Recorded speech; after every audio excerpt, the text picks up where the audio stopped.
Naipur Maiti was 12 years old when she was sold by her own parents. She was sent to work as a domestic help in Kolkata.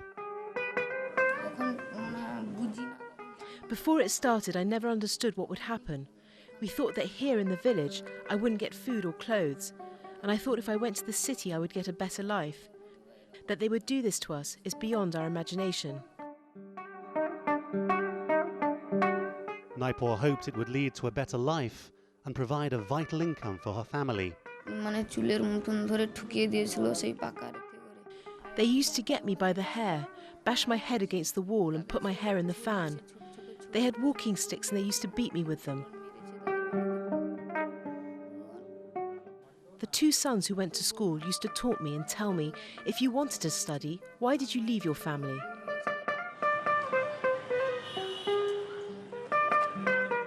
Naipur's story is just one of millions, a story of disappointment and betrayal.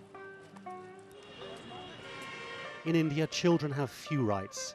It is illegal for them to work under the age of 14, but poverty is such that often children are put to work as soon as they are physically able. It is a question of necessity.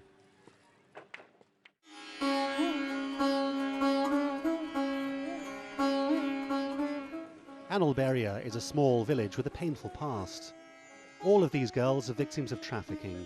Trafficking consented to by their parents and not resisted by their community. Children are sold mostly as a result of ignorance. Many parents have never left the villages of their birth, and to them the cities are places of great wealth and opportunity. The traffickers lure parents with the false promise of a better future, an education, a chance to earn money. There is a small payment and the child is entrusted into their care.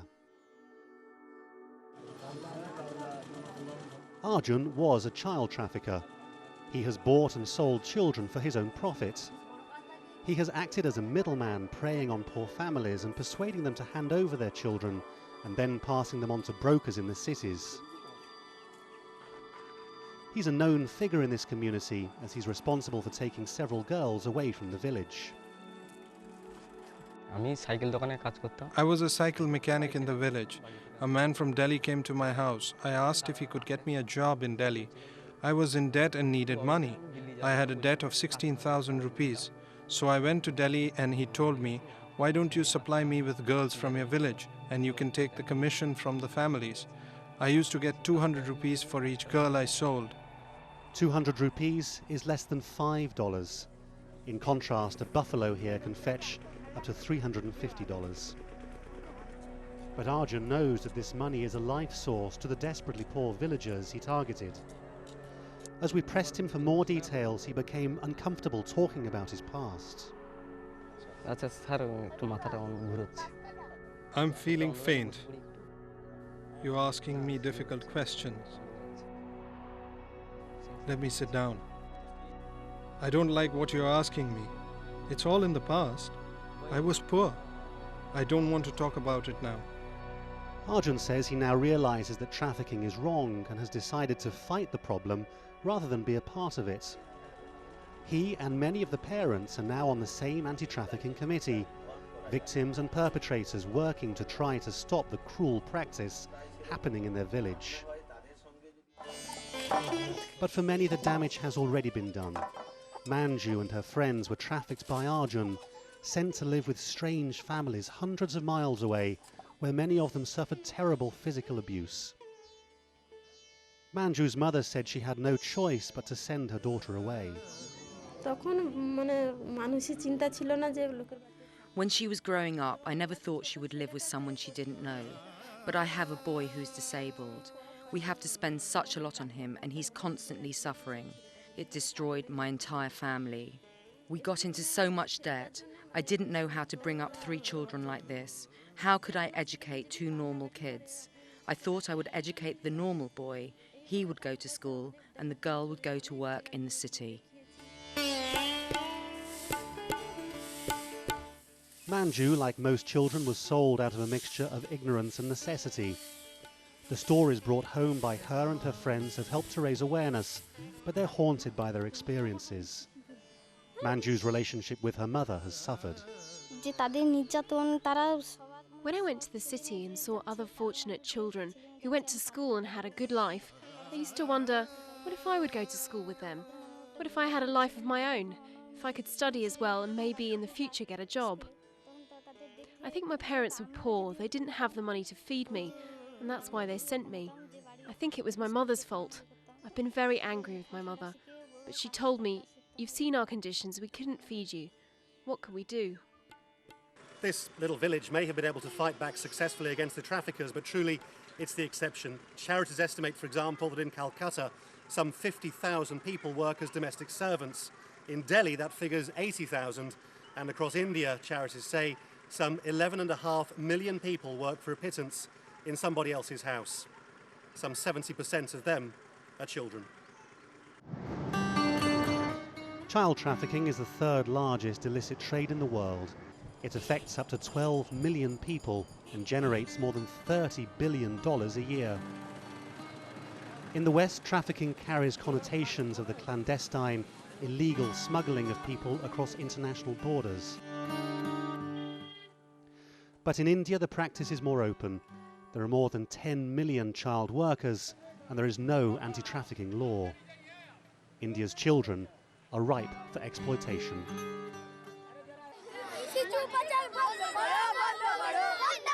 But some are beginning to fight back.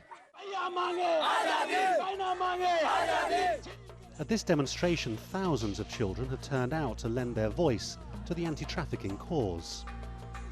This is very important because we have been fighting against child slavery, child bonded labor, child labor for quite some time, more than 2.5 decades. But we have realized that 30% of India's 10 million children who are in bondage are the victims of trafficking in one way or other. And this is a large number, it's a very, very big number. Leading the way is 10-year-old Devli. Her parents were trafficked to work in stone quarries. They were never able to repay the debt imposed on them by their owners.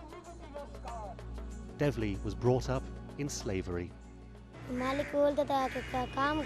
of the quarry used to come and keep goading me. Keep working, keep working. You have to work here, your dad has to work here. If someone had a fever and went to sleep, they got dragged out of bed and beaten up and dragged back to work. The owner used to say, "Who will work? Your dad?" If someone got ill, there were no medicines. We didn't get any clothes either.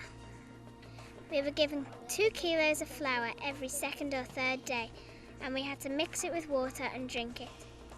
That was our food. The owner burned my hand. One day I had a fever and I went back to the slum and was lying down there. This man came up with a burning piece of wood and put it on my hand. More than 100 of these children are former trafficking victims rescued by the charity Bachpan Bacho Andalan, the movement to protect childhood. Kailash Satyarthi, the organisation's founder, has dedicated his life to the fight against child trafficking for labour. Oh, it's a great day.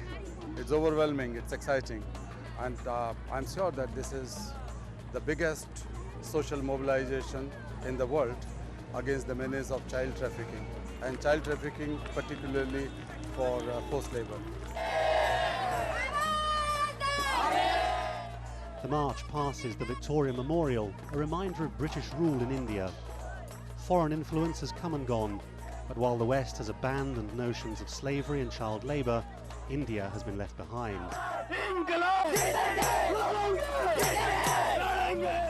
Once the people start feeling that buying and selling of children is a crime, it's a crime against the entire humanity. It's not just illegal, it's not a matter of law, it's a matter of ethics, it's a matter of morals, it's a matter of humanity.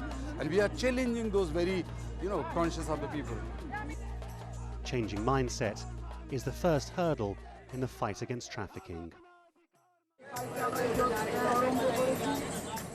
These children share a common past. They've been confined to slavery, denied a childhood or an education.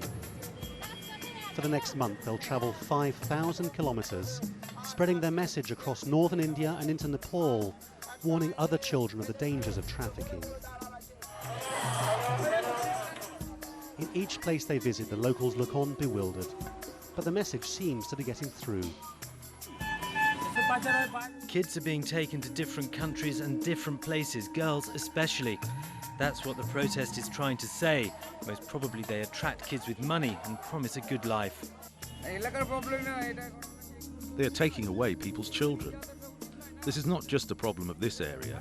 The way they take these kids, it's not right. As the convoy makes its way northward through some of the poorest regions of India, it's easy to see why parents are willing to believe the promises of the traffickers. Although much of the trafficking occurs within the country, children are routinely taken across India's borders. For the traffickers, it's a remarkably easy journey. For many of the boys and girls in their care, it's just the beginning of the nightmare.